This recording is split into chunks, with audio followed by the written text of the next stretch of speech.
Patingin ng bigas. Ate, patalan po sa bigas nyo. Ito. Ito po ang buhay. Lagi na lang tumaas ang kilo. Kailan kayo bababa? Tingnan naman ngayon ang Pilipinas kung tutuusin nga naman.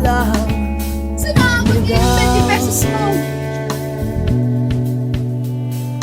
Mga kababayan, kapag ako ang inyong naklan, ibababa natin ang presyo ng pangunahin, palalakasin natin ang lokal na produksyon at susuportahan ng ating mga magsasaka at manggagawa upang maging abot kaya ang pagkain sa bawat pamilyang Pilipino.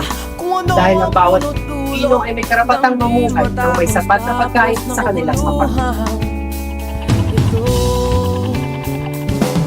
Kapag ang bawat pamilyang Pilipino ay may sapat na pagkain, kapag mas maliwanag ang bukas ng ating bayan. Hanggat marami ang lubog sa kahirapan at ang hustisya ay para lang sa mayaman. Habang may tatsulok at sila ang nasa tuktok, di matatapos itong gulo.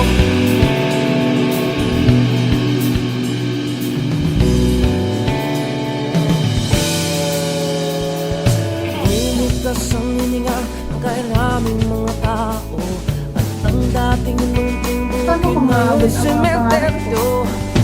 Toto'y kumilos ka, balik na rin Mga kababayan, kapag ako ang inyong naalala, titiyakin natin ang bawat kabataan ay magkakaroon ng dekalidad at abot kayang edukasyon. Palalakasin natin ang suporta sa ating mga guro, paaralan at mga mag-aaral. Sapagkat ang edukasyon ang susi sa tunay na kalayaan at pag-unlad ng ating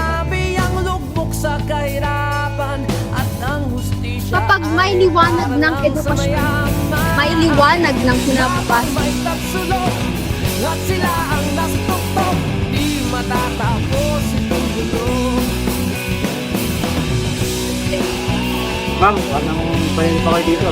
Gusto niyo makapulis. Ay, konting bayad mo.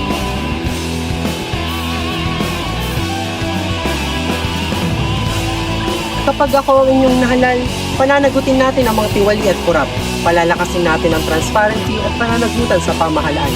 Titiyakin natin ang bawat sentimo ng kaba ng bayan ay mapupunta sa mga mamamayan. Sapagkat ang gobyerno tapat ay gobyerno tunay na naglilingkod.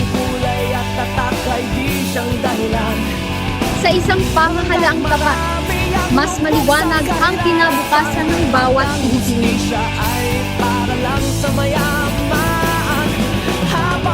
Magandang araw po.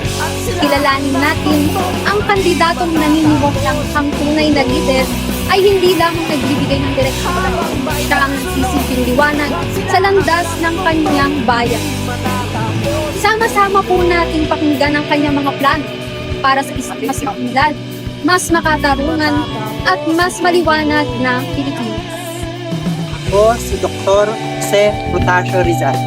Ang liwanag na aking tangay ay sumisimbolo sa pag-asang dapat taglayin ng bawat Pilipino.